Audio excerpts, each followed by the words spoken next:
Greetings, ladies and gentlemen, and welcome to the narration of two stories taken from Reddit. In the first story, it is proven that humans did not evolve naturally, but were artificially evolved. But by who? And in the second story, a human gets into a bar fight for unexpected reasons. And as always, I hope that you enjoy. Story number 1. The Curious Case of Humanity, written by Retinal97. Humans didn't evolve by themselves. Every species knew it. It was just too much that didn't line up. High gravity tolerance, the ability to ignore poisons, the desire to feck absolutely everything. You know the deal. Everyone knew, except those star-damned apes. That's just being human, said some. That comes from evolving on a death world, claimed others. When you asked how being a human explained anything, all counted that Deathworlds had that name for a reason. They just laughed in your face and ended the discussion. That was until the team of scientists found proof. The team actually wanted to prove the existence of time travel, and they did. Even today, no one knows how you can travel through time, only that you can, and that it will happen exactly once. The only payload, human DNA. By this point, even the notoriously stubborn Deathworlders had to admit defeat. Humans still joke the score now stands at Xenos 1, Humanity over 9,000. This, however, threw up a new question. What species is mad enough to create something even remotely like humanity? We could calculate the date the probe was sent from to within a millennium, but as time neared, no race had time travel tech, nor the absolute insanity needed to create humanity. So, humans did what humans do. They cracked the secret of time travel, seemingly just to spite the universe, and sent a single probe on course to ancient Earth.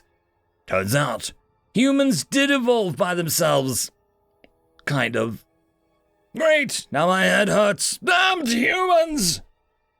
End of story.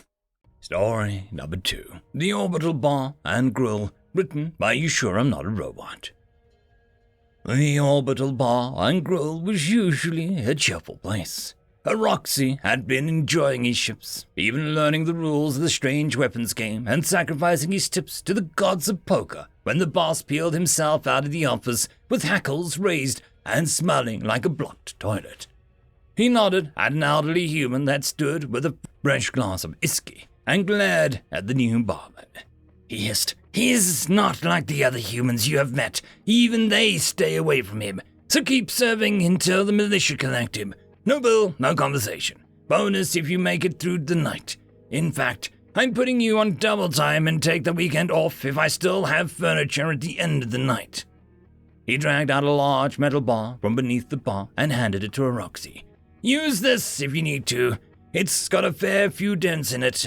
The locals know what it means." Roxy was beyond surprised and quickly looked at the man at the bar.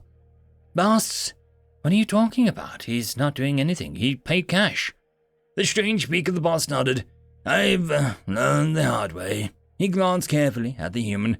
"That one has enemies. Don't know why. Never asked and don't care, but every time he steps into my bar, someone dies, and make sure it's not you.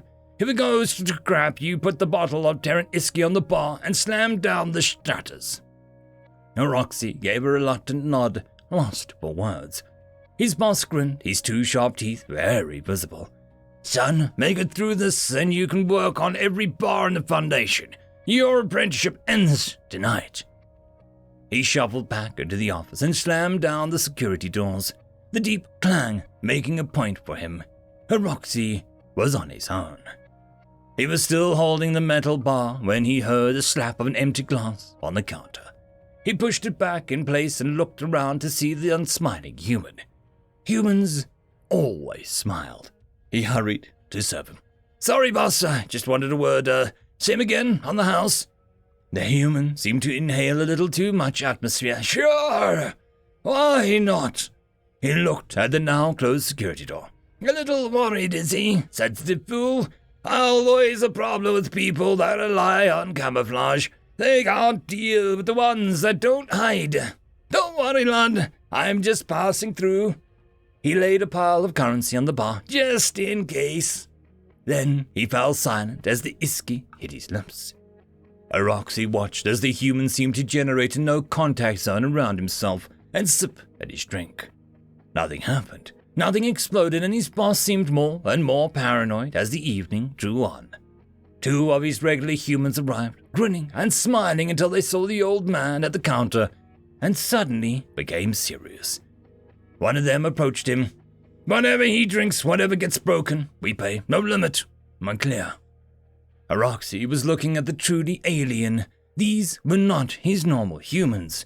This was something else, and he had no idea what. The bills were covered by the boss. Well, the Feck dude, I thought you were here to play darts and steal more of my money. Who is this guy? The human shook his head. Ask him. He's one of the Iron Men, and he died for us. The skinny human looked stone cold. His eyes darkened, and his face flushed red. Just give me the bottle of whiskey and 3 glasses. Guess we forgot what day it was. Keep pouring, and keep it coming. The 2 humans took their drinks into the shadowed corner and drank in silence. Some mumbled toast between them. Roxy carried the glass like it was a chalice as he approached the human. Sir, from the humans. He hesitated, but he was getting tired of knowing nothing about whatever was going on. Sir, they tell me that you're an Iron Man. I have no idea what that means. He raised a smile. How about your barman? The boss thinks that you're gonna kill people, and your fellow humans are ready to drink themselves to death in your name. I'm kinda lost here. The human straightened up and looked down the clear green eyes, his bulk no longer hidden by the well-practiced slouch. I am one of the Mayan men, and today is sort of a holy day. Today we remember our homeworld. All it means is that I want a lot of whiskey and a lot to leave me, the Feck, alone. He bowed his head towards the darkened corner where his fellow humans sat as he raised the glass and mumbled a toast. Roxy had excellent hearing. One reason why he had the job. He heard the humans say, Gaia lives, and watched him down the whiskey in a swallow. The resin freighter had landed without incident. A few informal bribes being paid to ask no questions about the origin of the cargo, but nothing important. The crew were given leave and a fat payroll to enjoy. After some excited chittering, it was decided to hit the bars and bless the day with the blood of aliens. It was illegal and banned under many treaties, and their people had pretended to sign, but after the ship was unloaded, they would be quickly in free space. A few of the customs agents saw a sea of insectoid crew approaching and simply picked up their biggest guns and slammed down the security shields. Only one thought to warn the Orbital. The resin was still laughing until they saw the shutters fall and grey uniformed guardsmen suddenly erupt onto the streets. The Orbital militia might not be the best trained in the galaxy, but they had heavy guns that could end a debate quickly. A word was passed amongst the bars and stripper joints on the Orbital. Blood Seekers. The Orbital Bar and Grill had gone off the grid. Roxy didn't know how his boss was hiding in the cupboard, but that left them far from the alerts that had other bars putting down shutters and picking up weapons. The open doors were suddenly a beacon to the resin as they pushed deep into the Orbital looking for blood and entertainment. When the bar doors swung open, everybody knew it was bad news. There are ways of opening a door that'll just piss people off, and this was one. Some dick was holding it wide for the dirt and dust of the Orbital and letting out the heat. Roxy was about to tell them to feck off when he recognized them. Childhood monsters, blood eaters, pirates. He found his voice. Close the fecking door. I have room for 10 and no more. He tried to trigger the shutters, but it didn't work. One of the resin closed the distance and grinned, its weird, hollow teeth on display. I think you just challenged me. I seek a blood debt in payment. He could hear the laughter from his crew. Once they had taken the bar, the night would be interesting. Roxy tightened his grip on the iron bar and tried to find the next move when the old human spoke. It was low and tired, but his words held something. Chief, I've met your kind before. Where are you in the war? The resin spun around, his kite and clattering. It paused for a moment. Hey, human, He grinned. No, I never fought your kind. My queen did. Today you will be my first. Tales tell of your blood, and I wondered what you taste like. It drew its blade. Would you deny me the blood price I demand? The human seemed to fall in on himself and picked up the whiskey. Roxy gave up getting any support from the human and grabbed the iron bar. Then he heard a noise from the back of the bar. His 2 humans had grabbed chairs and were moving to defend the bar. Nice, but hopeless. The Iron Man dragged himself upright. You have learned nothing. We killed your people until they had to flee into the dark. Your queen probably died to my blade, and I must have eaten your king. You taste like crab to me. His green eyes seemed to flicker. You have stories, right? Inherited memories and shite. I am an Iron Man, and if you cross that threshold, I will kill you all. The resin seemed to stop for a moment as he reached back in time. Killing you's gonna be a privilege. Roxy tried to explain what he saw to himself as a blur erupted in the bar. The human tore into the resin, and the one he called Chief fell quickly. Then the rest, the screams, the blood, the one they called Iron Man was stood outside. The screams continued. It seemed to change shape. It was blades, then human, but bigger, crushing. One of the humans put down a chair that he'd been holding. Feck! He picked up a bottle and took a swig. Those Feckers never learn. He looked at Roxy, still completely lost. They killed our homeworld. We didn't get back in time.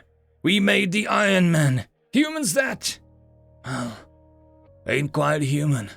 No blood, nanites to the core. They can't be killed again.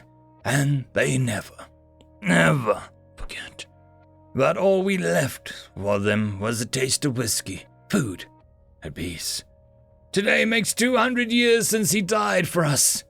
The human poured out another drink and handed it to Roxy. Cheers! Gaia lives! End of story. Just a quick shout out to the T5 peeps. Bob the Dragon, Cat Crab Lobster, Data Magnet, Dark Machine, Bezic, Try Again 95, Fudic Yol, Astrea the Dreamer, Caspar Arnholtz, Cam Maxwell, Athelia, Meridian 117, and Jordan Bucksmorm. Thank you very much. And that, my friends, concludes this video. I hope that you enjoyed. There are links down below, both to support this channel and for the author of this fiction. Anyways, I hope you all have a fantastic one, and I'll see you next time. Cheers.